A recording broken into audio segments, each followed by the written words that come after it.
Good morning everyone and welcome to our sunrise safari. It is really a beautiful morning here. It's misty, it's eerie, but it is still very pretty out here. My name is Tristan and on camera today I do have Senzo once again, and we are coming to you live from South Africa. So hashtag Safari Live on Twitter or YouTube chat if you want to get hold of us, because you the viewer are the most important part of this whole process. Now this morning we've already come and changed Gowrie batteries, which led us to some tracks. Now I'm trying to decode exactly what's going on here, but it seems as though there was a kitty party of note last night around the repeater station and everyone was invited. Maybe they had a Heritage Day festivity of their own, because there's tracks for both male and female lions and leopards all in this area. So I'm just trying to see exactly what's going on, but the lion tracks are going up and down, and it seems as though they are kind of heading north south, and I'm trying to just work out exactly which is the best direction to follow these tracks. So it's going to be an encouraging morning at least. Now the tracks that I'm talking about, I'm going to try and show you some of them, but they really are quite difficult in this dingy light. So what I want to try and do is just position myself that you can actually see them a little bit better, and maybe these tracks on this side of the road are going to be the better ones for me to show you. So Senzo, let me get into a position where I can actually show you what I'm talking about. So the reason why I know most of these are lioness tracks is just given the shape of them. So this one over here is probably going to be our best bet. It's somewhere on that track there, Senzo, maybe a little bit forward actually. Yes, there we go, you got it, it's right there, that's it. So there is a lioness track. Now the reason why I say lioness and not male lion for that particular track is if you have a look at its back part of its paw there, you'll see that the back part is very angular. So if you have a look right in, and just if you can go in a little bit further for me, Senzo, there we go. Now you see that it's almost got a sort of outward facing point. If you look on the right side of our screens and on the sort of left side of the track, you'll see that there's almost like a little diamond shape on that back paw. A male lion doesn't have that. A male lion has a much more rounded back shape. Also the distance between the toes and the pad on a male lion, it tends to be much closer than what you see with a female. The female tends to have a lot more distance between hers. His toes tend to cut the side of the pads, whereas hers tend to be just above the top of the pad. So I'm going to show you what I'm talking about now, but the females is definitely a lot more angled, and then also size. Now these tracks are fairly fresh. We've had a bit of dew out here, we've had mist like I was saying to you, and these tracks look like they're on top of all of that. There's the moisture, you can see there's that sort of darker soil around the track, and that's been squashed and compressed into the soil. So it means they've walked here after this dew and watery layer formed, and they've then stepped on top of it. So these are good tracks, these are tracks that we need to follow, and I'm sure we will try and find them. But I wanted to show you a little bit more in detail what I was actually referring to just now. So on top here is the lioness, and then these two are male lions. But if you have a look here with the lioness, you see what I was saying, where there's this kind of angular sort of point or diamond shape to the edge of her footprint. It's very different from the male when you look down here, where you see he's got a much more rounded, it doesn't have that diamond edge. And then the toes of the female, the top of the pad cuts sort of midway between the side toes, whereas the male lion, you see his toes tend to be a little bit more on top of the pad. So that's a nice way to just have a look and to be able to see. So really nice tracks this morning, and beautiful fresh tracks on this particular road. I like tracking on this road because this road has got this nice soft sand, and the tracks really just stand out, and it makes it very easy to look around. But what I've got to try and work out now is actually which ones are the fresher of the two and which ones are the ones that we need to follow, because they go north south. And so what you've got to do is you've got to try and find a track that's going north and a track that's going south, and you've got to try and then look which one is standing on which. And if you can see the track going north, let's say hypothetically on top of the south track, then you know that these lines were moving north and not southward. So that's what I'm trying to determine now, is just which way these lines were actually moving and whether or not their tracks were heading south and actually not north. But I know they were lying all over this road at one point. It doesn't look like a big pride though. It looks like a male with a female in it, or two females that I can see. So I wonder if it's not, maybe it could be the Styx, I suppose. But they were lying all on the road here, and I just want to check the junction in front, because the junction in front is going to make it a lot easier for me to see. I suppose it could be the Angama Pride, it's just maybe some of them were in the bush or walking on a different part, and maybe that's why I've missed their tracks. So it could very well be the Angama Pride as well. I just want to make double sure which direction I'm going and why I'm going in that direction. So it's all about just double checking. Now you can see their tracks again going straight down this section, heading in that direction away from me. So I wonder if some of the Pride walked this way, some of the Pride went down that road, realized that the Pride was moving off, and they're now following each other and they've come back. So I think these are going to be our best bet, is the tracks that are heading in a easterly direction. So I'm going to follow these and see where these lead me to, and whether or not I get lucky with finding a cat of a tawny description, because that's definitely tawny colored. Now the leopard tracks were a little bit further ahead of me, also around this area, so I want to just double check with them and see where they go, but I'm pretty sure it's for Shadow from last night. Maybe she came back out onto the road and ended up then being able to kind of try and move around, and maybe the lions came in afterwards. These lion tracks are very, very fresh. They're from early this morning, so they don't think they're too far. I did hear a lion contact call when I was getting the car ready this morning, but it was just one little small contact call, soft, difficult to know exactly where it came from. So I'm just gonna have to try and see if we can follow the tracks rather than using sound to our advantage. But the tracks are still going on my left side here. It's difficult to see them because we're starting to get to a much harder area, but they should be able to be visible on my right side now. It looks like they cross over. Yes, there we go. So the tracks are now on the right side, heading straight along the road. So where do they go from here, though, is the next question. Still going. Seems as though they must have unsettled a rather large amount of impalas too, because there's impalas running all over the road here. You can see their tracks kind of jogging. Now this is where we had Shadow last night. She crossed over that way and headed downwards, so we're going to keep up with these tracks of the lions. You can see them still going straight at the moment, so I'm going to try and keep following these. I see more of them coming out here, so there is quite a number of them that have moved in this area, and it looks like the others must have come back and joined this grouping. Now where they go from here is going to be interesting. Here we go, they turn down this way, so we go straight down Zoe's road. Okay, come lions, where are you? Here kitty kitty kitty kitty kitty. So you've got to give out the here kitty call when you start your morning. That's how it works, is you've got to give your little call and a little good vibration out into the world to be able to then find them. So you can see the road is just an absolute mess with tracks at the moment. They've been all over the place here, so hopefully they've decided to settle down somewhere where I can find them, but the road is literally just one big lion track at the moment. So definitely, I think, more than the Styx Pride. I think this must be the Angama Pride that we've got here, and maybe not all the members of the Angama Pride, but at least the majority of them are in this section.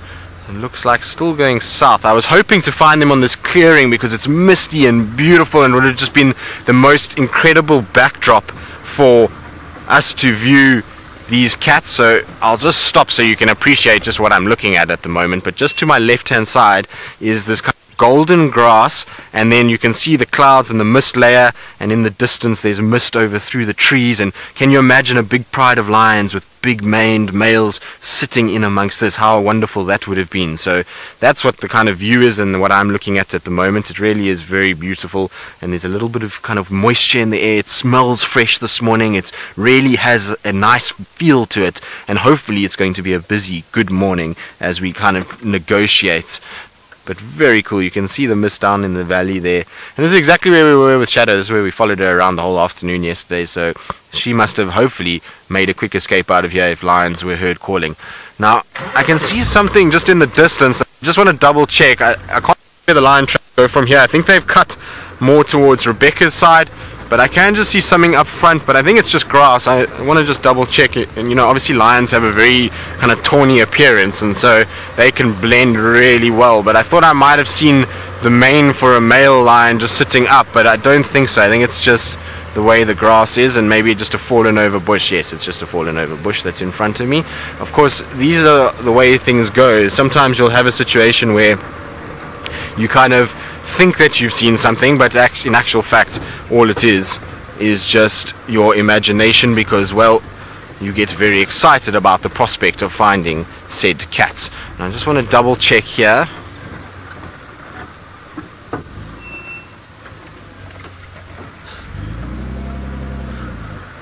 Pug Marker, you're asking what time I wake up in the morning to make sure that we find all the animals. Well, it depends. It depends on the time of year. Obviously in winter, because of light availability, we tend to get up a little bit later. But now currently at the moment, this morning I was up at 5 to 4. Now that's a little bit early for this. I didn't have to get up at that time, but my brain was working overtime this morning, and so at 5 to 4 I was awake and then just pottering about and getting myself sorted. But generally now at this time of the year, 4:15, get up and we're moving. In the deep summer is when it starts to become a little tough, because we don't wake up at, well, as far as I'm concerned, it's not even morning, it's still middle of the night, because in the deep summer often we're waking up at about 3:30, which is, like I say, seems to me like the middle of the night. Once you go before 4 o'clock, I feel like that's still nighttime, and no longer is it dark. So I mean, no longer is it morning. So we do get up early at times, but it's worth it. It's the best time of the day to be out, particularly in the summer months. It gets hot here. It's not comfortable, it's not easy for the animals, and so to be up when that sun is rising is when the animals are going to be at their most active. That's when they're going to be moving around, that's when they're going to be kind of looking for, you know, food, and that's when they're going to be active. And so that's why we want to be active at that time, as well, so that we can catch them while they're still moving before they start settling down for the day. So the tracks are back here, still going down now Rebecca's Road. So I feel like we might be dragged on a rather long expedition this morning as we track down these lions. Hopefully they're still in our property, hopefully they're still around and the males haven't dragged them too far, but maybe with that contact call we'll get lucky. I have a funny feeling the contact call is coming from the lioness with the cubs, the small cubs, that maybe separated from the pride, and she's now trying to find the pride, and hopefully the pride is somewhere on Djuma at the moment and we'll be able to follow them. But these tracks are still heading straight along the road here. It looks as though not all of them are here though, which is a bit of an interesting situation. It looks as though we've had a bit of a split now, so not as many tracks as what I was seeing earlier. Now, have they cut off here? Nope, still going, so we'll keep following these. And of course, we know that also lions do walk a long distance, so there could be a potential for us to follow these all the way off the property, but we will try. Lauren from Illinois, you're asking why is there an emoji on the steering wheel? Well, Lauren, the emoji you're seeing on the steering wheel, his name is Pooji. Now, Pooji is a little speaker, and so Pooji helps me with my bird calls and helps to be able to sort of play things for all of you so you can hear them when we talk about animal calls or bird calls and those kind of things. And Pooji is now a firm safarian. He's joined the team, he's part of it, and Rusty unfortunately doesn't have anywhere to put him, so I had to tape him to the steering wheel so that he has somewhere to sit and kind of look around. He likes to be on camera. He's a little bit naughty. Sometimes we've got to try and rein him in a little bit because he likes to just start shouting and start to make a little bit of noise. The other day he interrupted right at the beginning of the show and we had to kind of reprimand him and put him into the naughty corner, but now he's behaved himself. He's promised not to do that again, so here he sits on the steering wheel and he can kind of just enjoy the ride, and the steering wheel is a great place for him. He has lots of fun as he twists and turns, and you can see pretty much the entire drive he spends at an angle because Rusty's steering is not straight in any way whatsoever, but he loves it. He likes to be there, and so that's Pooji, the emoticon that sits on the front of the car. Lots of character does Pooji. He's a bit of a handful at times, but I enjoy his company, and well, he certainly gets a bit of a vibe going before we do our game drives. There's a bit of music that comes from.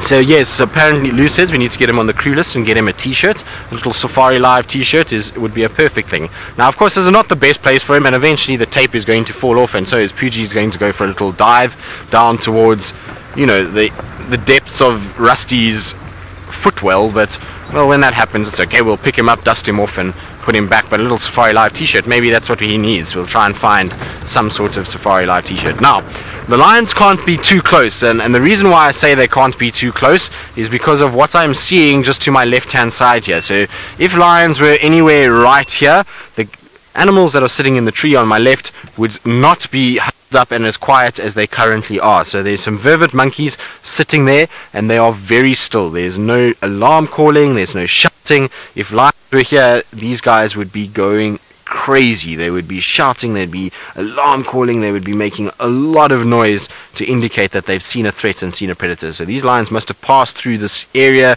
already this morning and already have kind of made their way somewhere else, and so we'll just have to carry on. But nice to see our vervets. They have been a bit few and far between recently, and it's because they've probably been spending 99% of their time raiding the kitchen at the DRC. They love the kitchen area at the DRC. They've been causing absolute havoc there lately, so we'll try and keep them away, and that's maybe why we haven't been seeing them in the bushes, because it's much nicer to go and eat lovely Amanda's cooking than it is to go and eat and forage in the dry, desolate, wintry bush that we've had over the last little bit. So they're going to take their time and rest there until the sun comes up. Clever monkeys. It will be nice and warm at some point, I'm sure. Okay, so our lion tracks have also left the road, and I've been so busy yabbering about Puji that I haven't been focused. Is the door open, Senzo, or is it closed now? Passenger door just opened, which was, well, part and parcel of our morning. Where did they cut off to? Now I'm just trying to think which way these lions would have walked. If it's the Angama Pride, I would have expected them to go north up towards Quarantine and then past the dam, and given where the contact call was this morning, it sounded like maybe north of the dam, so I think they must have gone that way. If it was the Styx Pride, I would have said they would have gone south towards Treehouse, but difficult to say. I think what we might do is just do a quick little run along Philemon's cut line, check that junction towards Treehouse Dam. Nothing comes out there, then we're going to turn up Philemon's towards Philemon's Dip and then up towards Quarantine and go and check that area. I also need to get hold of Rexon, because he did say he'll come give me a hand, but he's obviously, I haven't heard from him in a little bit, so I also want to give him an update as to where these tracks are going, because, well, otherwise he's going to be driving in an area that's not worth it. Rex. So I do apologize about being on the radio. Yeah, Rex, trucks for these Angala went down Rebecca's. They've cut off. I haven't seen which way they're going. I don't know if you want to just check Quarantine side.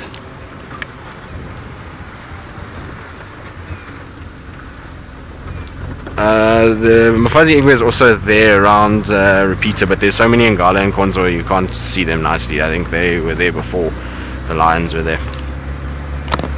So I'll just check this side quickly, because like I said, if they've crossed here, we'll see very quickly. This is also another one of my favorite tracking roads. Big, open, very clear, nice to be able to see tracks on this road. It's also a place that you'll see a lot of zebra and wildebeest hanging about at night, and so for lions, maybe a good place to come and check for hunting opportunities. So I just want to check this side, make sure that they didn't turn, because what they could have done is come from the road, turned and come down, or I suppose they could have turned and gone back up towards Quarantine side. So my feeling is they've probably gone Quarantine way, but let's just double check and see.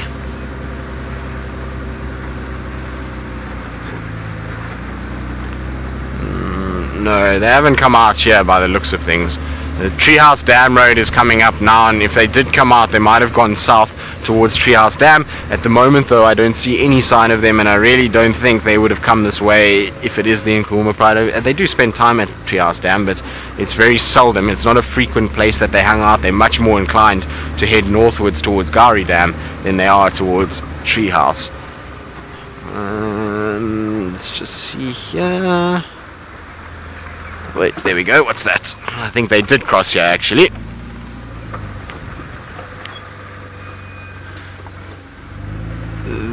There we go. So they did come out here and they've crossed over going towards Treehouse Dam. So I'm going to follow these down.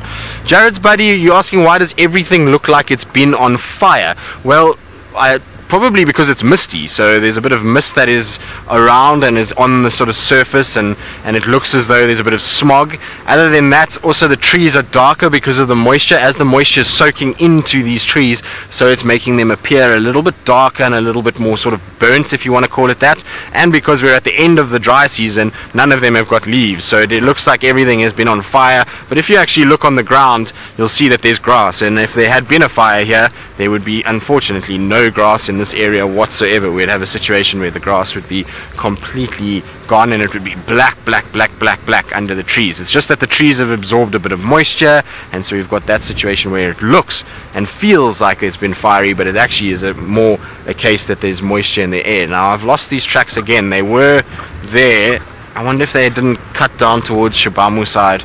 I was hoping they were going to go towards Treehouse Dam because, well, Treehouse is right here, but it seems as though they might have cut, and if they have cut, our chances are not looking good, because if they cut down towards Shabamu, the chance of them then going south is very real. If they had come here, I would have thought maybe they'll just settle at the dam and that they might just take it easy, but let's see, they might have just gone around here and then followed the drainage line up towards the dam. It's worthwhile to check on a misty morning. Wouldn't it be nice if the entire Nkahuma Pride was spread out at this dam itself? That would be really quite fantastic, but I don't think our chances are very good of that right now, given that I can't seem to find any further tracks coming from this side towards the water hole.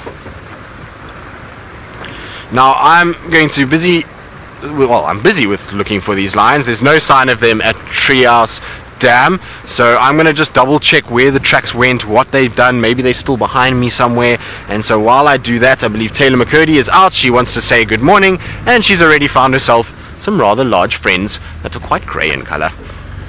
To show you, but we'll get there in just a second. I suppose I should introduce myself to you before I even show you the surprise that I have in the distance. My name is Tayla, and on camera with me today is Mano. What am I even saying? Manu. Why did I say Mano? It's going to be one of those days today. Sorry, Manu. I think I was going to incorporate something with your fancy hand movement, and then I just got distracted. But anyway, something that I will not get distracted with, and actually is hopefully going to walk out in the gap, which would be perfect for us, is a big elephant with a tiny little elephant following after. Now, I don't know if this is the same cow that we saw that had the tiny little elephant the other day. I don't know. Now I'm thinking, does she not maybe have one tusk? Maybe someone can go back and have a look at the screenshots. But it is a rather small little elephant walking in pretty much the same area. And I don't think that Mom would travel too far with that tiny little calf we saw the other 2 afternoons ago, in fact. It was still very wobbly on his feet, so I suspected that we may have maybe seen them in the area. Okay, so it's not our little one that we saw, but it's still a tiny tot nonetheless. That cow did only have one tusk. But it's amazing how there's lots and lots of little elephants around at the moment. I mean, typically elephants don't have a breeding season because their gestation period is so long. It's very hard to try and sync it and, to do with the seasons. But oh, great. Lots of little ones around at the moment, and it's a good time for them to be about because Mom will be super healthy after all the rain that we have had. The grass is lush. It'll be high in nutrients, which means that she'll be producing the best possible milk for her little one, so it'll have the best chance of survival, which is wonderful. There we go, trying to use its trunk but not able. Now, if you have just joined us this morning, again, a big welcome. Remember, you can chat to us on this live and interactive Safari. You can hashtag Safari Live on Twitter, or you can chat to us via the YouTube chat. And it's a great way to start the day with my favorite animals in the whole wide world. Now, that's not all that's in and around this area. We're actually at the Angama's favorite lugger, and we will be doing the scenic way around to get to the other side, because I did spot them on the other side of the drainage, but they were flat in the grass. I couldn't see if they'd eaten anything, but we will go around and investigate at some point. I just got very excited. I thought, oh, wouldn't it be nice if we could follow up on our teeny tiny elephant and see if its wobbliness has lessened. But we'll have to keep searching a little bit harder. Maybe we'll find them around here at some point, so that could be quite nice to see. I know how great it is, and it's actually very difficult to watch specific elephants grow up, well, and getting regular sightings of them, because they do like to move away and move into the thickets where we can't sort of get into. This is fairly young though. This Ellie's probably maybe a month or 2 old, sticking right next to Mom, desperately trying to pull vegetation, but unfortunately not winning at all. The concentration level that is on that elephant's face right now is amazing. Sabi didn't even get anything. What you might find this little one doing is going up to Mom when she has a tuft of grass in her trunk and trying to pull a couple of strands loose, or sometimes even eating her dung. They like to do that too at this age. It's sometimes easier to eat the partially digested grass, and well, it doesn't take much effort to put it in your mouth.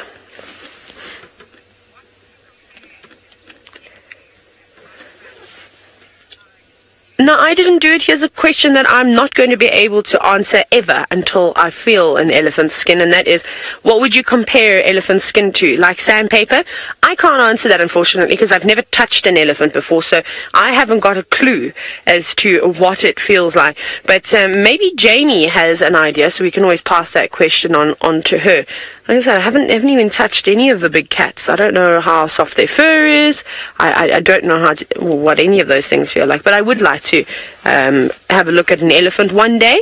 Maybe when I go on holiday, I will go and visit one of the elephant orphanages in Nairobi, which could be quite cool. Then I'd very sad, of course, but it would be nice to maybe go and have a look. And that might be the only opportunity that I get to see an elephant up close.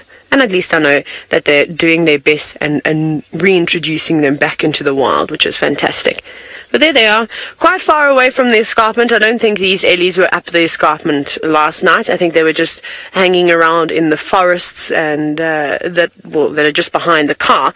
I think that would have been a good enough spot. I think it would be difficult for this little one to be walking up such steep hills. So you might find they change their habits just slightly, just until the youngsters are fit enough and old enough to keep up with the rest of the herd, because you know how exhausting it can be sometimes walking up a hill, and that escarpment is not a great trying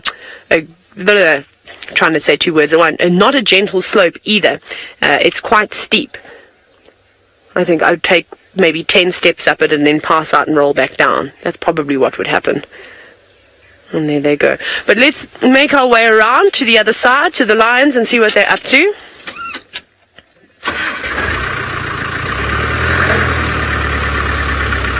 Oh, hang on. Why is that lion running? What's here? Now we're on the wrong side of the drainage line. I think it's going to be quicker if we go back. These lions are running after something, but we're so far away. There's a wildebeest. I don't think we're going to see it, Manu. I need to race if I'm going to get to the other side to catch this desperately. Yeah, no, I think, we're not going to be able to hang on. We've got a while to go. Those lions were flat as we were looking at the elephant. That's the wonderful smoke from the exhaust. Right, I'm going to race around. Let's go across to Jamie and see what she's going to show you.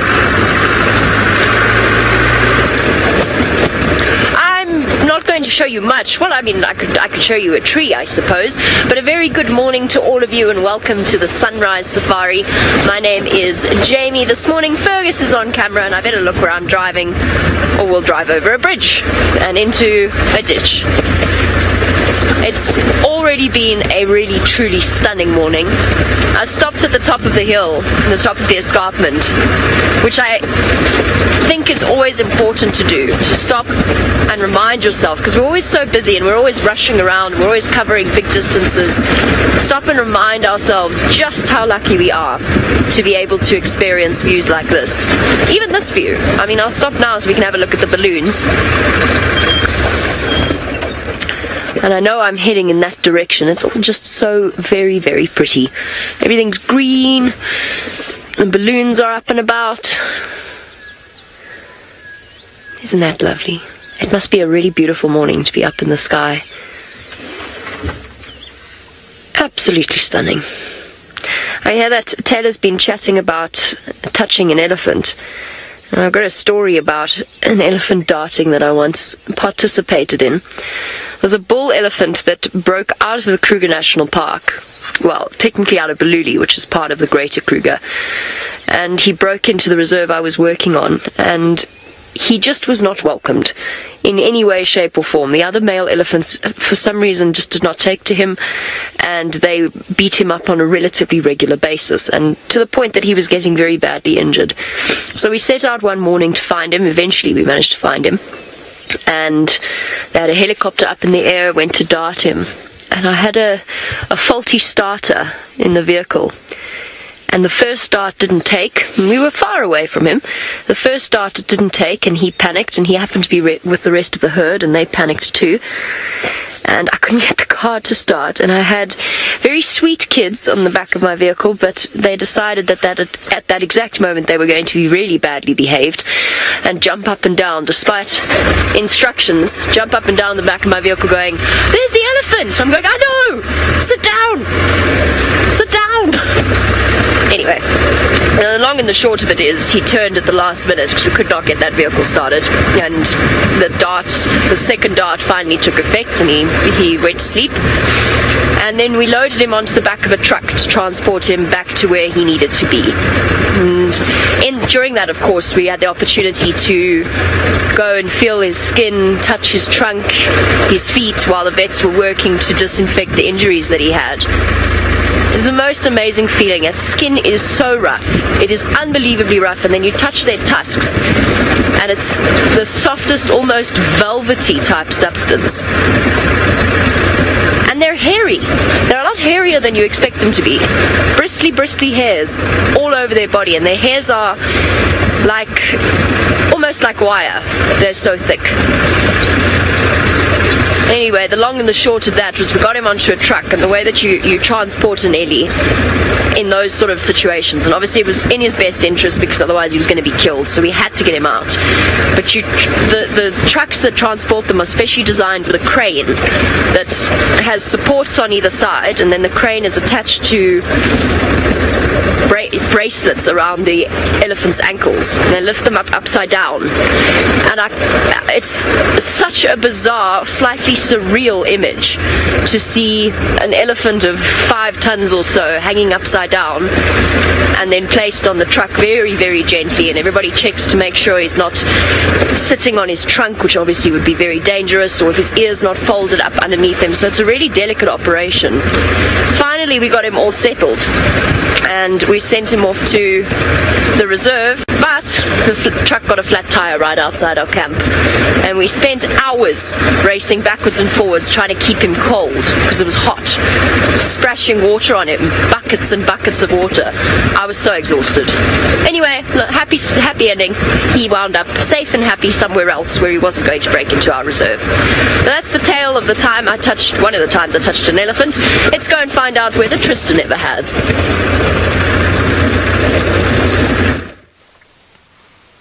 We've got a little ball of very, very sad little cubs that are not enjoying this watery grass that they're having to lie in, so they're all packed together for warmth. We've got a little ball of Styx cubs. Now you can see that they're grooming themselves, they're getting rid of the moisture, and there's droplets from the trees. Shame, they're kind of very confused by all of this. In fact, you probably find that this is their first real big rain for the younger ones. Well, not big rain, but kind of moist grassy morning, and they're a little bit unsure about all of it. So it's definitely the Styx Pride that we did follow, and the way that they were moving indicated that, like I was saying, if they headed to the southern side, that it would be more likely the Styx. It's just interesting how far north they pushed. I haven't seen the Styx Pride up near sort of Zoe's and Rebecca's area for the entire time that I've been here, so nice to see them again, and nice that they've decided to spend their morning on Djuma, because at one point I found their tracks at Treehouse Dam going southwards. I thought, well, we're in for a bit of a disaster here and that they might cross out, but they decided to kind of turn back north, and we now have them on Philemon's cut line, and they're just busy grooming themselves. The females are off to my right hand side having a bit of a groom and then getting themselves ready for what lies ahead, which is a day of rest, because slowly but surely a little bit of sun is starting to peek out and peek through the sort of misty layer that we've had this morning, and it looks like it's going to be a beautiful clear day. So there's the sun just poking through between the branches and in the mist, and it is a beautiful sunrise, and the morning is, like I was saying earlier, fresh and clean, and to have lions with the golden sun is really quite spectacular. Now, Senzo, I want to go forward for you just slightly, because there's something that I want to show you, because it'll be really quite nice. I hope it stays if I move slightly forward, because it really is very pretty. There we go. So, Senzo, if you see that buffalo thorn over there, all the droplets of water that are catching the golden morning light, I hope it comes out, but it is really quite pretty. We'll get back to our lion cubs just now that are being super cute in their tight little bundle, and that the Styx Pride is here. We'll spend quite a bit of time with them this morning, but this buffalo thorn, there we go. So you can see there's just a whole bunch of droplets all over the branch. Now, where I'm sitting at the moment, the whole bush has got all the trees have got that kind of view on them. They all look like they've got little fairy lights scattered all over, and they're making it sort of reflect the golden light that is coming through that mist at the moment. It is very pretty. So the little droplets all catching that gold light, and it, like I say, it almost looks like the bush is studded with fairy lights towards our eastern side. It is absolutely wonderful, and adds to the atmosphere of our little cubs grooming themselves and taking it very easy. So beautiful scene, and like I say, a nice way to kind of start our week, actually. I suppose a new week and a new start, and well, a little bit of rain that fell and a bit of moisture in the air is always welcome as well. And I'm sure this is going to start this budding process. We're going to start to see a lot more trees getting leaves. But the Styx Pride is interesting that they're here. I know yesterday that they were seen somewhere on Torchwood, and so they've obviously travelled a long way during the night. They've moved from Torchwood all the way to Djuma, around Djuma in a big loop basically, and they're now settling down. It does look like they might have had a meal. If you look at this cub that is busy sort of feeding at the moment, this cub has got quite a fat full belly, so it's got a little belly that it's busy grooming at the moment, and so it looks like they got some sort of meal somewhere in there. It's not exactly a very thin belly, that there is at least a little bit, and this is what the Styx Pride need. Is they need a lot of nutrients, they need to keep going, and this moisture that they're going to have in the air is actually really good for them. So you'll see that they are showing little signs of mange around their bodies and on their tummies and places like that, and it's why they're all grooming themselves the way that they are. But at the end of the day, the moisture will help control that mite. So mange populates and thrives in dry conditions, but as soon as we get a bit of moisture, the mange doesn't like it at all, and so it's a good time now that the Styx have managed to get to the age that they've got, and hopefully with the summer season that's going to come and the rain that's going to fall and the water that's going to be around, these guys should be just fine and they should recover quite nicely. You can remember that the Angama Pride had a similar situation, and they then came right as soon as the summer came in, so I'm hoping the same for the Styx. Now, while we watch our little bundle of cuteness and our ball of cubs, I believe Jamie has a young animal of her own that is very special, and I know a lot of you will really enjoy, because it's not something we see very often at Djuma. Lion cubs are very cute, but Jackal pups are especially beguiling. Just look at these two. Curious little heads poking up over the termite mound, not quite brave enough to be out in the open. Hello, you two. With your giant oversized ears, my goodness. What do you think you are, bat-eared foxes? Oh, you've got a lot of growing to do into those ears. So 2 little jackal pups at the entrance to their den site. And the lovely thing about jackals is that they get used to people very quickly. And if we spend a long period of time at this den site, they're going to get braver and braver. Aren't you? Jackals are one of my favorite animals out here, and one of the reasons I think behind that is their family social structure, because it's something that we relate to as human beings. They live in monogamous pairs, and if one were to die, the other does mourn for a period of time before finding another mate. But the lovely thing is, when these jackal pups grow up, and when they reach sort of almost adulthood, oh, puppy. When they reach adulthood, they'll actually stay behind and help their parents with the next set of siblings that come after them. I love that. And live in these little family groups. Oh, we're getting so brave. Going adventuring.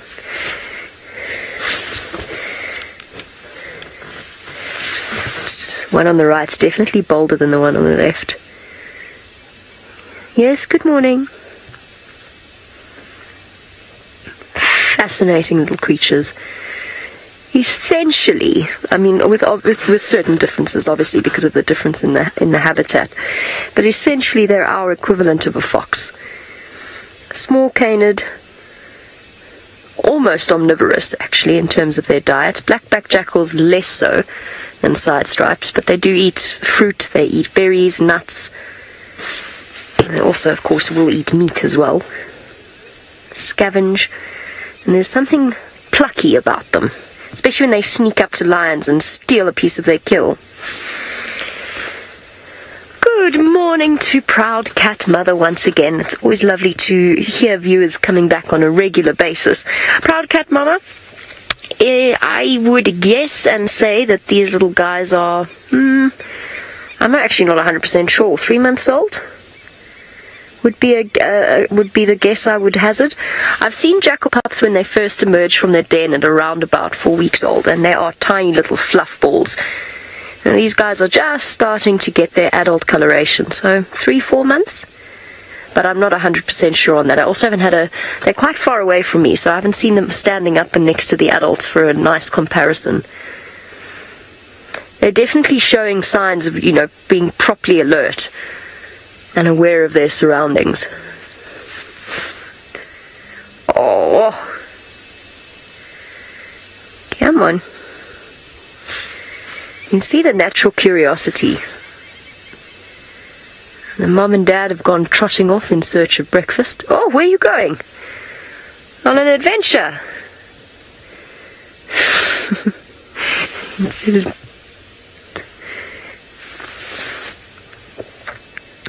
Tina, jackals do have big ears. They do have oversized ears, but these pups will grow into them in a slightly more proportionate sense.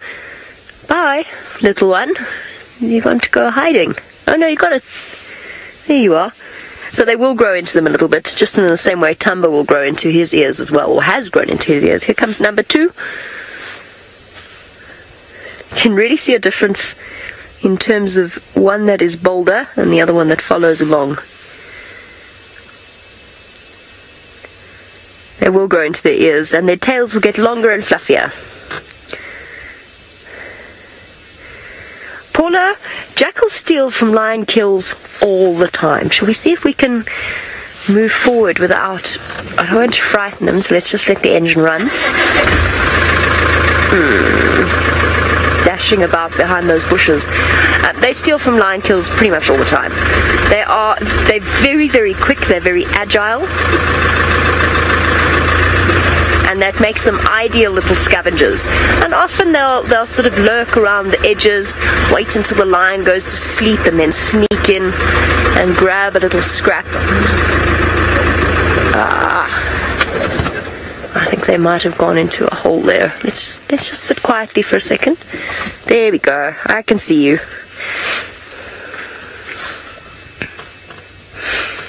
Alright, one last look at the invisible jackal pups, or not. And they've now gone. There we go, there's one on the left there. There we go. One last look at very cute little jackal pups. Pups. Pups and cubs and pups. Let's go back to lion cubs.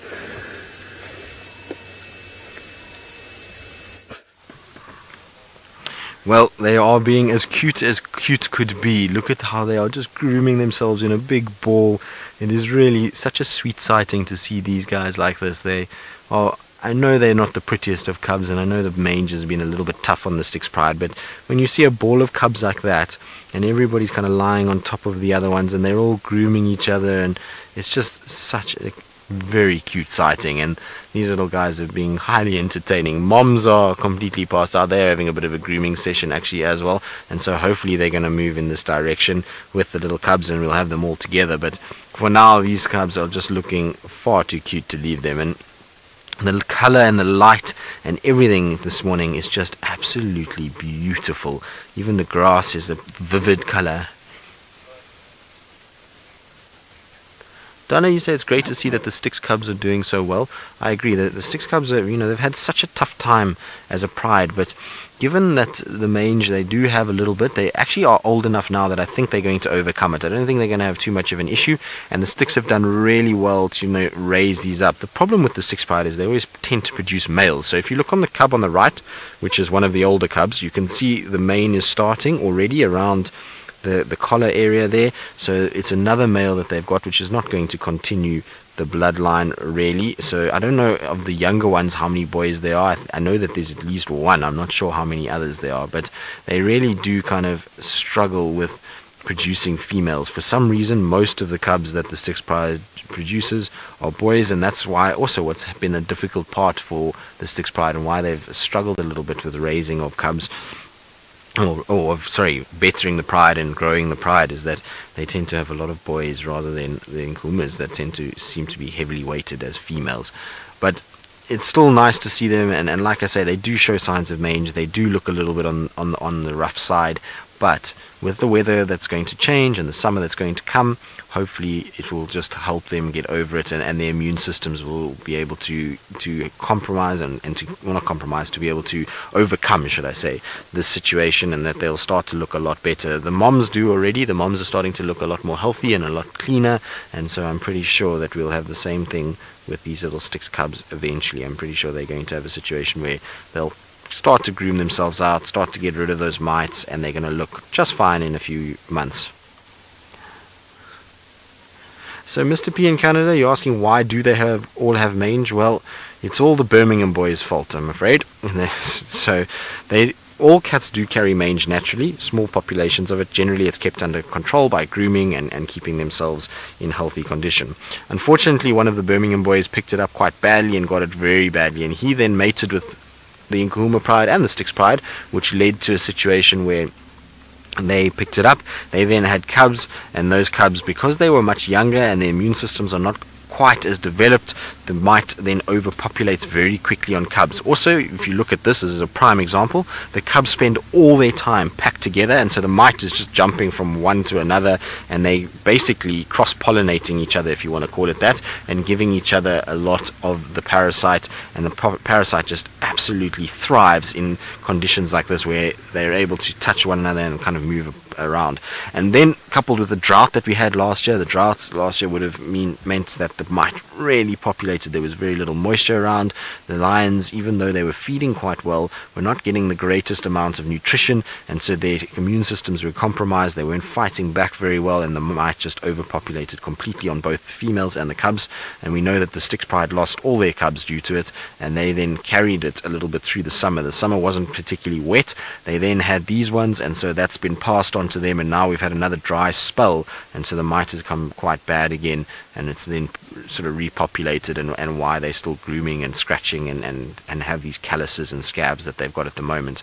Like I said, as soon as we go through a wetter phase, the mite will not populate them nearly as much. Also, as they grow older, they're no longer going to spend as much time always bundled together like they are now, and that's going to mean that hopefully they'll be able to groom that mite out, and going to have a situation where they're going to be a lot more sort of healthier and look a lot better. And we know that from the Nkahuma Pride that those cubs had mange at one point. They were showing signs of it, but they've come right, and slowly but surely the fur will grow back and they will start to look better, and these guys will get better. They're of an age now where they've managed to sort of deal with the mite and for a while, and their bodies obviously are healthy enough that they can kind of utilize it and make sure that they are being able to survive from it. So as long as they keep getting food, as long as there's a bit of water, then everything will be alright. Now you can see that there's an adult lioness. She's the one with the newest cubs who's busy moving off through the thicket. You can see her teats there. She's still producing milk. So her cubs, I'm not 100% sure of how old they are or when they were first seen,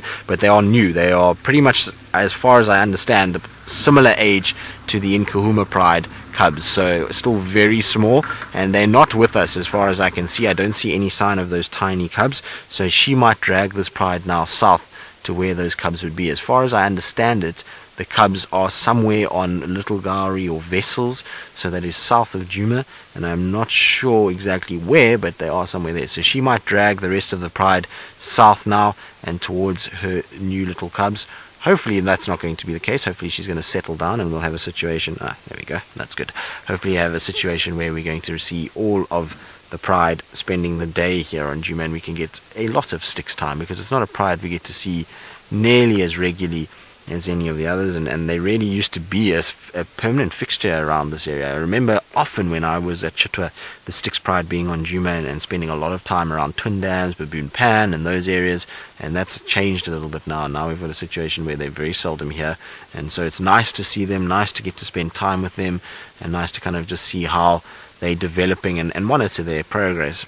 And you can see here comes the other older cub that's also walking in, so will complete the 6 of them once that one arrives, and so all 6 cubs are here and healthy and looking okay, which is really good news.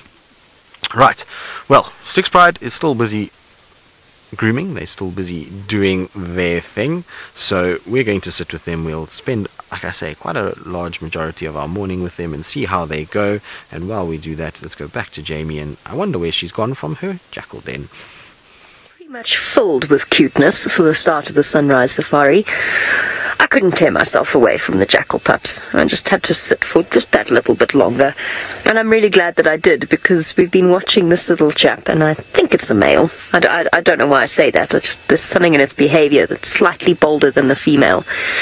But we've been sitting watching it. It managed to grab a pile of elephant dung and utilize it as a chew toy. And of course, unlike our spoiled pups at home, and I include myself in that category, they don't get lots of money spent on them, buying them chew toys for the teething process, but they don't need to. There's plenty out here to keep a curious young teething jackal pup occupied. Oh, surprise! Hello. Hello. Oh, they are irresistible. They really truly are. Okay. Bird gave them a fright, because Ferg and I are both pretty much dead still. A little bit of a fright. That's a dove. You don't need to be scared of a dove. In fact, you could eat a dove if you wanted to. Tasty, tasty dove. Tasty, tasty dove. Oh.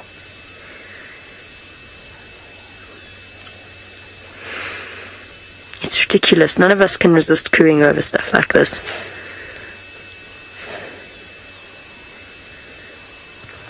Where did your chew toy go? Did you drop it? Did you lose it?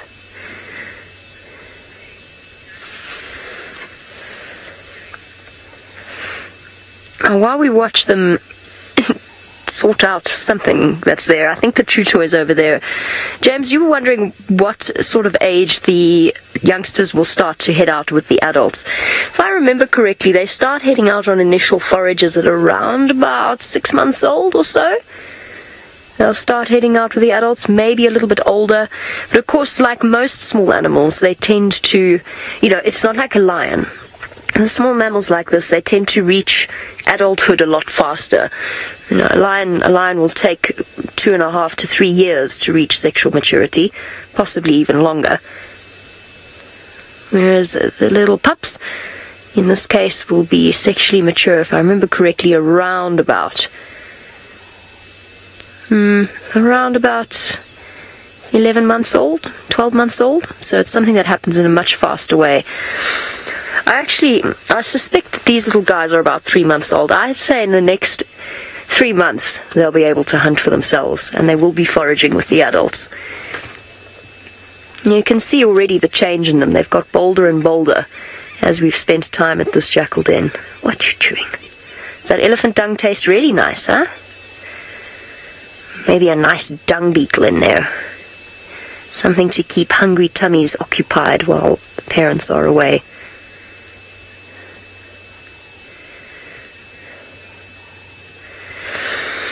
Michael, in terms of average litter size, the litters that I've encountered, I've seen around about 2 or 3. I have seen 4 pups before. I have seen a litter of 5 pups before. But on average, you're looking at around about 2 or 3. And of course, there's a really delicate balance for the parents, because the more pups they have, the more attention they have to divide between all of them. And the more hunting they have to do, the more foraging they have to do in order to keep them well fed. And then, of course, then they've got a greater chance of their litters, or some of the members of the litter, surviving. Because jackal pups have a lot of enemies out here. Just by being outside of this den, wriggling around as they do, they could potentially fall prey to something like an eagle, and of course a leopard, a hyena. I would say a leopard would probably be their main enemy. A leopard, a hyena, a lion, if they're not cautious. But much like our little hyena cubs that start to get more and more alert as they move further from the den and as they grow older, these jackal pups are very, very aware of what's going on around them. You'll see they never stray too far from an entrance to their den. And I think there's about 3 entrances here that they utilize. I wanted to move back, but I think I'm going to send them scurrying.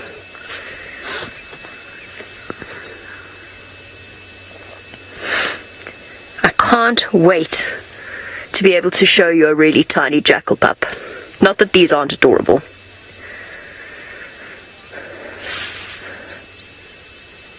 Digital forge, the adults will wander easily 2 miles, 3 miles away from the pups, depending on the availability of food.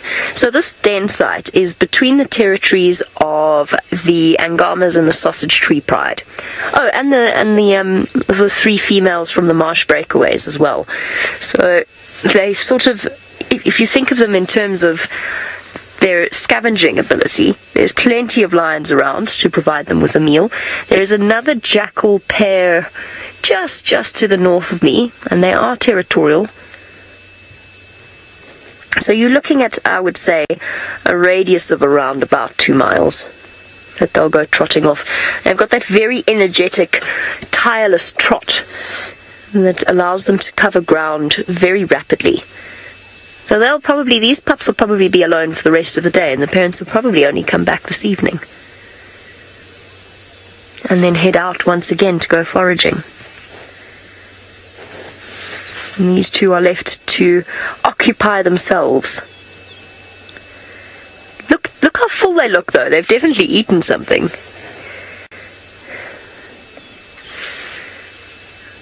NASCAR, yes, absolutely.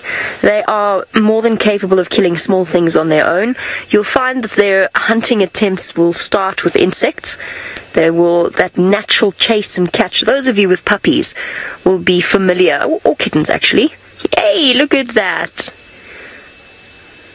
That's a massive piece of elephant dung. Well done, you got so lucky. Chew toy time.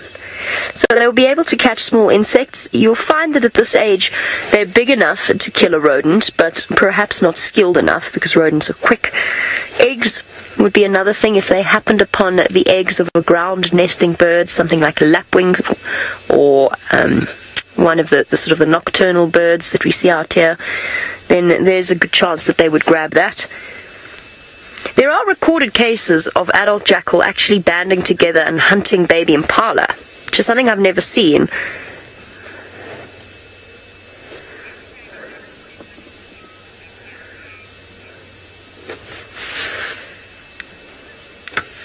I just want to get this name absolutely correct here. Campy and Dewey's mother. Campy and Dewey's mummy, when do they get their adult teeth? I would say that the first teeth start erupting at around about 4 months of age, and they'll probably have a complete set by the time they're a year old. And jackal, like most canines, have lots of teeth. I'm not sure of the exact number of jackal. I think it sits somewhere around 38 to 40. I'm not 100% sure. I'm trying to remember the jackal skulls I've seen in the past. They have more teeth than something like a lion or a leopard. They're just adapted in a different way. And I love watching young predators or young carnivores get their adult teeth. Do you remember how Shongile had double canines? I'll never forget that. A double set, adult and baby teeth that hadn't fallen out yet. I can assure you, though, that the baby teeth are like needles. Thanks, buddy.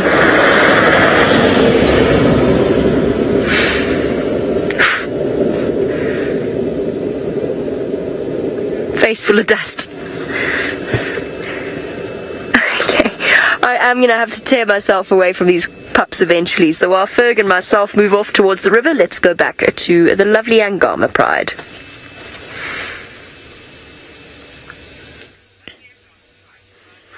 Well, it was very exciting. The last time you saw me, I was racing off to get onto the other side of the lugger. Now, I think what had happened, just to quickly give you an update, is I mentioned to you that the lions were fast asleep. They were flat in the grass. And a wildebeest, one of the 6 that are left here, came charging through the pride and obviously woke them up, and the adults got quite excited. So that's what I saw. And then I saw the lions trotting after this wildebeest, and this wildebeest was just sort of dodging between the bushes. The wildebeest got away, The lionesses are behind us. You can see the cubs sort of keep looking in the direction, but they've moved out of sight from us. They've gone too far off-road. We can't follow them. There was a herd of zebra moving back towards and in this general direction. There was also a buffalo bull lurking around, also coming a little bit further east. So there's potentially an opportunity for these lionesses this morning. What they're going to do, I'm not sure. But these cubs just can't help themselves but staring off into the distance. It's a very pretty lion, don't you think? Got an unusual look about it. I don't know. A Roman nose, perhaps. Now, they're the naughtiest. I haven't actually seen such naughty lion cubs as I have since I've been here. You know, theoretically, the lion cubs have been relatively well behaved back in South Africa. When mom tells them to stay, most of the time they stay. I've yet to see lion cubs stay behind when the adults here say stay. They come racing in. They haven't even brought down an animal yet, or, you know, they're trying to hunt and then they intervene and you know, get in between the animal, and then the adults have to come back because they really want to protect their youngsters. It's interesting to watch. But that really is a beautiful lion. Now, they're looking straight behind me, so I apologize if the car moves. I'm just looking behind us to see if what they've seen. I can't see anything at the moment. Maybe they're just looking at us.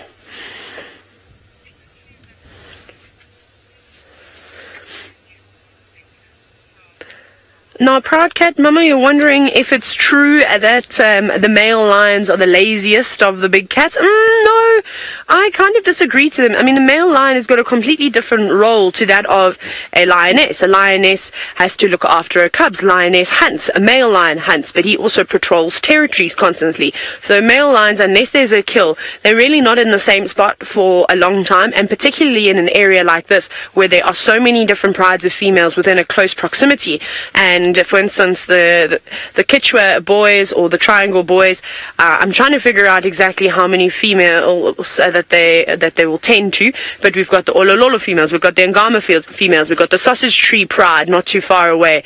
I don't know if they would extend all the way to hippo pools. I think that might just be out of their traverse, but we see lots and lots of different lions around here. So they're constantly having to move around, make sure that none of these young upstarts, which there are plenty of in the triangle, are trying to come in, because they'll come in and they'll try and kill the cubs. So they've got to be in a million places at once. So male lions are not lazy. It's just that their priorities are obviously slightly different. And when they're off on their own for 2 or 3 days and they're hungry, the boys will try and hunt. Or unless they meet up with one of their prides and they've got to kill, well then, ladies, you better try and hold on to your meal, because they will try and take it from you. And I think that's what happened. Manu and I were chatting now about lions when they last ate. The last time they ate was Friday morning on that wildebeest when we saw them. Now, OD Farming, you're wondering if I've seen male coalitions fight with one another. I haven't seen a proper takeover battle. I have seen male lions chasing others around, Charleston males and the Four Ways boys, and then the Four Ways males chasing these two older male lions. What were their names again? Freddie and Kruger, or Solo, or something like that. Two old boys that decided to join up quite late in life. So there was that, but nothing too hectic. So I'm still waiting, but I don't know if, sure, that'd be something quite intense to see. In my opinion, it's not necessarily going to be the easiest thing to sit and watch, because it's quite violent, of course, and those males won't tolerate anybody, unfortunately, in their territory, even if it means them trying to fight to the death. So, but the Triangle boys are large fellas, and I think that they could give a hiding to a lot of these younger boys that come through in this area. So they need to sort of watch out. But I was saying to Manu, one thing I would like to see, and that I haven't seen conflict between females before, but I can only imagine that it happens around here every so often. You'd be very lucky to catch something like that, but the amount of time that we spend out in the bush and around with these animals, I reckon if anybody's got a chance to see prides battling it out for land, I reckon that we're going to have a good chance of seeing something like that. So that is, and I'm not doing it because I want to see the violence, it's just very interesting behavior to observe.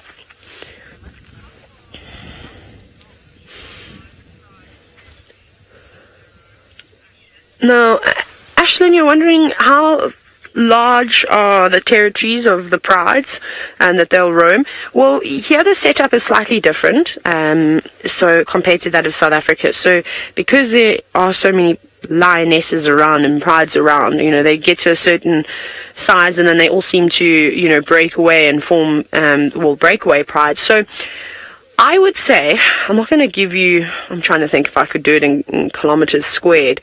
I think the territories in this area are, the core territories are not massive, because for instance, let's look at the Angamas. We know that they like this lugger. They base, these lions are watching a dove that's just landed in a tree now. That's what's caught their attention, and licking its lips. Anyways, so basically the core territory that just up is actually doing a breeding display. Not that one. They're watching the others, but it's okay. So basically the core territories won't be too massive, but their home ranges will be fairly large. So home range would consist of water points that maybe other prides or lions home ranges overlap on. But if you find, for instance, the Sausage Tree Pride coming to this lugger where we are now, the adults of this pride will not stand for it. They're going to chase them out. But I also think the Sausage Tree Pride are smart enough to know that they shouldn't come venturing all this way. And then of course a male's territory is going to be much larger, because again it's overlapping. But in terms of kilometers, I don't know if I can give it to you exactly. It depends on the size of the pride. The bigger the pride, the more land they're going to occupy. The more they can take on. The smaller the pride, obviously you don't need to worry about too much space. And also you don't have the numbers to defend that land, so you just sort of want to keep to yourself. That's very clever for prides that have only got one or two lionesses. There's 4 lionesses here with lots and lots of cubs. It's going to be a big pride. Yuli, you've said, Julie, I think is it Julie? Probably Julie. You're wondering, or not wondering, Yuli. Sorry, I'm mispronouncing your name. You've said that the lions here in the Mara are a lot cleaner than those in Djuma. I think that's just because if you're commenting the fact that you're looking at the Styx cubs, the last time I saw them, they were not looking good. They had no hair on their tail. Whether their condition has improved, I'm not so certain, but unfortunately they've got mange. So yes, I have seen mange though. Can you believe it? I saw mange on 3 different buffalo out here, and they weren't looking too good. They were starting to get the scabs that you normally see when mange turns quite bad. Their hair was starting to fall out. They're starting to look thin. So whether it was a combination of maybe a parasite infestation, and then the mange is something that comes out afterwards. That mange is almost like a secondary takedown. It's horrible stuff. So if there's any weakness in an animal, that's typically the first thing that jumps on board. But remember, in this area, as we'll say with the buffalo, there's been a lot of rain. So a lot of those parasites that need water for one of their oh my goodness, I can't even think. I'm trying to say, what am I trying to say now? Now, I'm obviously talking about the different forms of parasites. So obviously if their first stage is in water, they need rain, and normally the transformation is pretty quick.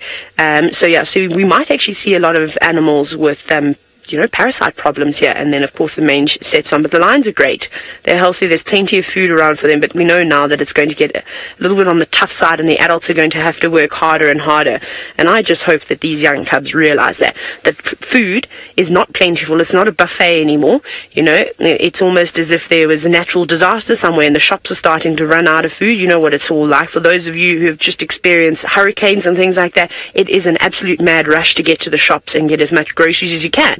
Think of it like the migration. Shops are full, all the shelves have just been replenished, but now something has happened. Everybody's gone in and taken as much food as they can. Now there's only a little bit left. When will the shelves be replenished? And these girls have to travel further and further away. But there are still animals coming through this area. Small pockets of zebra, the odd wild wildebeest that didn't know there were sleeping lions around. Probably got a rude awakening. And I think now we're going to start to see some really cool hunting action in terms of proper stalking, going after smaller prey like warthogs, which is quite exciting. I found that it's probably a bit easy for them when you just have wildebeest stampeding towards you. Just wait and grab 1 or 2 or 3 or 4 or 5 or 6 or 7, like Brent and Jamie, James and Scott have seen. It's been amazing. Right, but it seems as though we're going to go back towards Tristan now, who unfortunately is sitting with those mangy Styx cubs, and hopefully they're going to make it through. They will make it through. They are not as bad as everybody thinks they are. They're coming right slowly but surely. Their tails still miss a little bit of fur, and there's a few little scabby patches, but otherwise they're doing okay. And you can see they're doing their best to control the mite by grooming effectively and trying to keep everything under control as much as possible. So lots of grooming, lots of cleaning. You can see they've also gone and lay now right with mom, and there's a lot of kind of tucking up together, and it's all very social this morning. It's funny to watch them. It's a little bit of moist air and a bit of wet grass, and they turn into these big softies that all have to kind of groom each other. And even the females have been at each other and grooming and just kind of all cuddling up together. So the entire pride is here. It doesn't look like it, but that's most of the cubs are the female, and then to the right of that is the 2 adult females that are just sitting and also grooming themselves. So there we go. That's the entire pride all together, and they've made their way, surprise, surprise, into a black monkey orange thicket, as these cats tend to love to do. I don't know why the leopards and lions love going into these monkey orange thickets. They just do for some reason, and it really is difficult viewing. When they're inside these thickets, we can't see too much. Now, I would imagine that this pride is not going to be here for too long, because the sun is starting to warm up quite quickly now, and that means that they're going to have to start heading into some sort of shade. And where they are right now, there's going to be very little shade in this particular section. They're going to have to find themselves somewhere else. And I think we're in for quite a warm day, given that there is not a breath of wind, there is no clouds to speak of, and the sun, like I say, is starting to get a lot warmer. It's starting to feel like a hot spring sun, as opposed to what we've been having over the last few days, which is this cold, dreary, windy, gusty, cloudy weather. So it's nice to feel spring in the air again, and a bit of moisture makes it feel even more springy than before. But I've been loving watching these cubs, how they just kind of sandwich themselves in. There's no grace about it. Everybody's got to go in, and there's even one that's trying to suckle. Mom's just kicked it in the face though and said, no, you will not suckle. You are too old for that. So instead it's now lying on top of mom and is just basically grooming itself on top of her. So she's in for very little rest this morning. I'm going to just try to go for... Brown cat mama, you want to know if lions sleep as much as domestic cats? Well, lions are kings of sleeping. They can sleep up to 20 hours in a 24-hour period. So they do know how to rest, and they do know how to sleep when they need to. But obviously it's dependent on what goes on. So if there is opportunities to hunt, they'll certainly take them. If there's any opportunity to kind of get food or to move, or if they need water, they will. So I suppose 20 hours is a maximum number, but yes, they do sleep just as much as domestic cats, if not more than domestic cats would. They need to conserve their energy, because when they are active, you must remember, lions consume a huge amount of energy hunting things like buffalo and wildebeest and zebra. Those are big animals. It's physical. It takes a lot out of them, and so they need to conserve that energy. They need to wait until they can get a meal. Also remember, lions are not feeding nearly as frequently as maybe something like a leopard. Leopards will be able to feed on francolins and birds and mongoose and scrub hares as they go along, and that sustains them. But these guys, a mongoose between all of this will just be a mess and end up with just a couple injuries on each other's faces as they fight over it. So they require much larger animals, which takes a lot of energy, and it's not always easy to come by. And in fact, at this time of the year, and we know that the buffalo have not really been around, and so it's been tough for them to find meals big enough to sustain a group of hungry growing cubs. And so, you know, they need to conserve their energy, rest, try and take it easy for as long a period as possible, try and really kind of sustain themselves and sustain the food source that they've got prior, and utilize that for as long as possible, and then obviously catch what they need. So lots of sleeping and lots of relaxing before then getting into things and starting to actually hunt and to start going after them quite extensively and try and actually sort of get food and get the nutrients that they need. And so periods of rest followed by very high active periods is how it normally goes.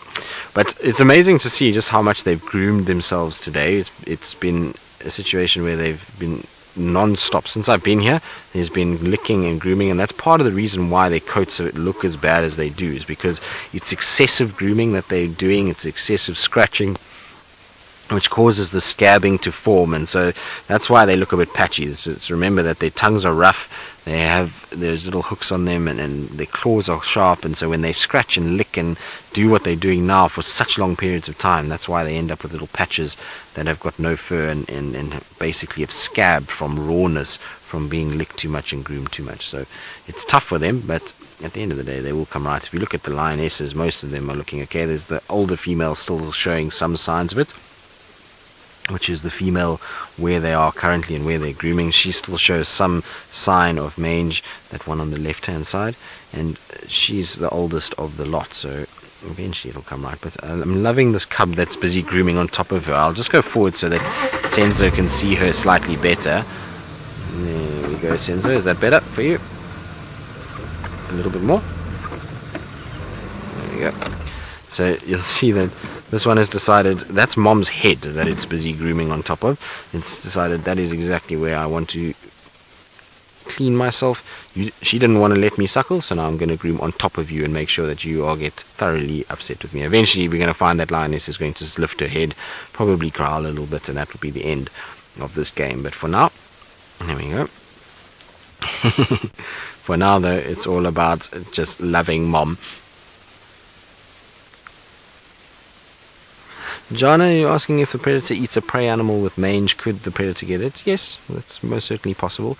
Remember that mange is occurring in the coat, and so if a predator kills another animal with mange, that mite is all over that fur, and it's going to then transfer from that animal onto the predator that's feeding off it, and so it's very possible for them to contract mange via that way, and they do, and it does spread that way. So it's something that, you know, obviously you've got to be careful for predators, but generally you'll find that these guys are very seldom targeting mangy animals, just because they're normally trying to get the best food that they can out of things, and they do target sick and weak individuals from time to time, but mange really only presents itself heavily in antelope species right at the end of the drought or end of the dry season, and generally by then these animals are trying to target, you know, the buffalo that have weakened through then, and it's very seldom they're going to go after something like a kudu or an impala that's mangy. They rather go after things that are weaker, like buffalo that have not fed and grazed as well as they should. So you don't often see them eating mangy animals. In fact, in my time I've only seen one kudu being fed off that was mangy. Otherwise the rest of the time they're pretty much going after more healthier individuals. I wonder if they know it and they kind of see that coat and they're like, no, let's stay clear of that. I'm not sure. It's interesting. Maybe they see it and it's a visual cue that there's something wrong and that they don't feed off it for that reason. But like I say, in my time I've only ever seen one kudu that was mangy being fed on, and I've seen a number of different mangy antelope species out here, and antelope moving around. I've even seen dead ones that the vultures were the only ones that ate it, funny enough. Even the hyenas left it alone. So it's interesting how there's a little difference between kind of meat and how these predators perceive certain food sources. Most of the time you'd find a lion would run past a kudu, or run into a kudu and feed off it straight away, whereas this particular kudu carcass, lion and leopard and hyenas all walked past it and didn't feed off it for 2 days. So it was only the vultures that eventually ate it and consumed it, which is really odd.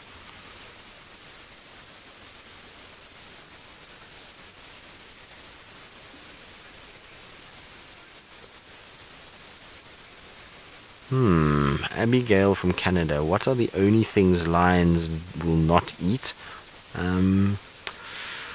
Very little.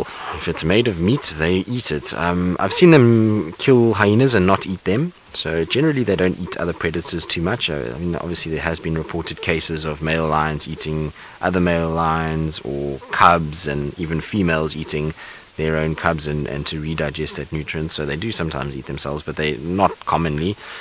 Also hyenas, I've never seen them actually actively feeding off a hyena carcass. They tend to just kill them and leave them. Other than that, very little. They'll pretty much eat everything else. I've seen them eating termites before. I've seen them eating snakes. I've seen them eating everything that you can probably think of. They've eaten. So it's really, there's not much that's off the menu for lions. When lions are hungry, they will devour whatever they can. Meat is meat, and nutrients is nutrients, and so if they can get nutrients, they certainly will try their very best to get as much out of it as possible. And if that's the form of a tortoise or a lizard or a snake or an insect or whatever the case may be, they certainly will try and go after it. So it's an interesting kind of thing, is that predators don't really want to have a situation where they're going to pass up on a meal, so they will try their very, very best to get as much food as possible and to be able to then consume it for as long as possible. So you do find that these guys are going after a lot of different meals, and lions in particular will scavenge off dead carcasses, and so they'll eat hippo and elephant and anything really that is dead out here is very fair game, bar hyenas and maybe other predators to some degree. But even then I have seen them go after honey badgers and eat them. I've seen them eating white-tailed mongoose, which are small carnivores, banded mongoose, dwarf mongoose, so they will eat those smaller carnivores. It's just typically things like hyenas and leopard and lions, not really.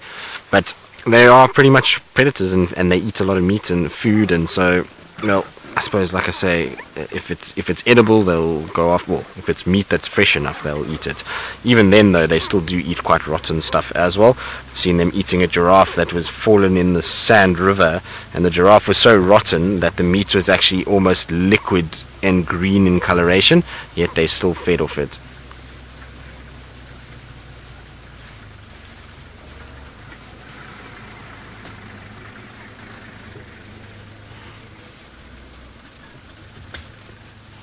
Kirsty, you want to know how long lions can live without food? Well, it's obviously a dependent thing. Toasty. It depends. It's obviously a variable thing on what they had before, but theoretically after about 2 weeks you would find lions will be so emaciated and weak that finding food would be very difficult, unless they stumbled on something that had died and they were able to eat off that and come right.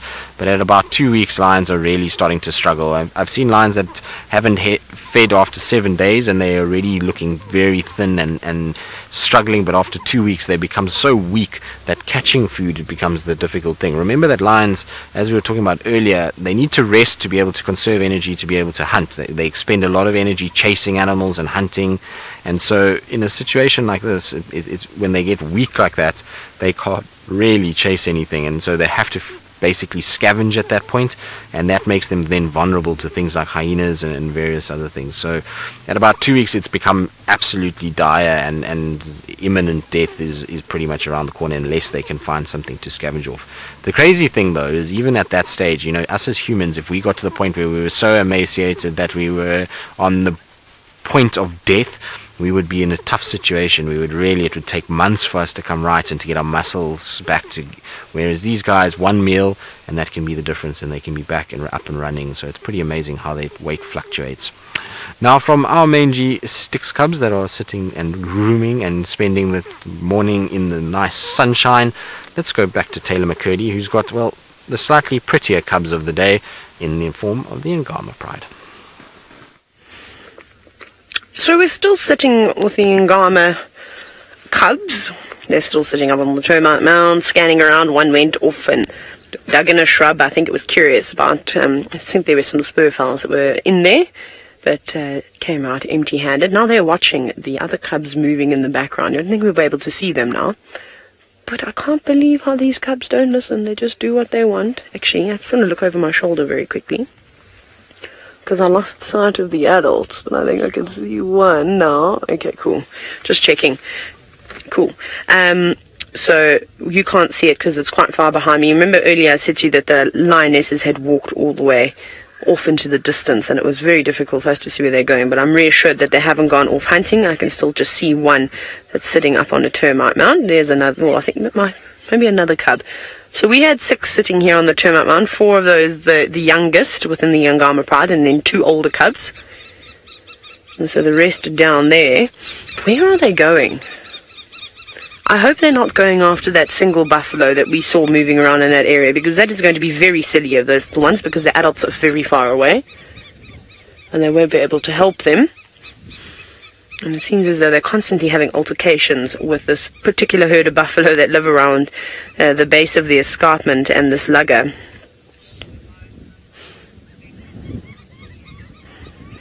Now, Cindy, you're wondering if the survival rate of lion cubs is better in the Mara or in Djuma.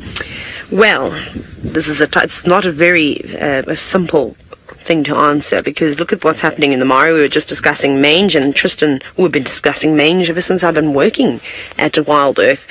So mange seems to be a big knock in the Sabi sand with regards to the lion populations, and not necessarily the adults. We're talking about the youngsters here.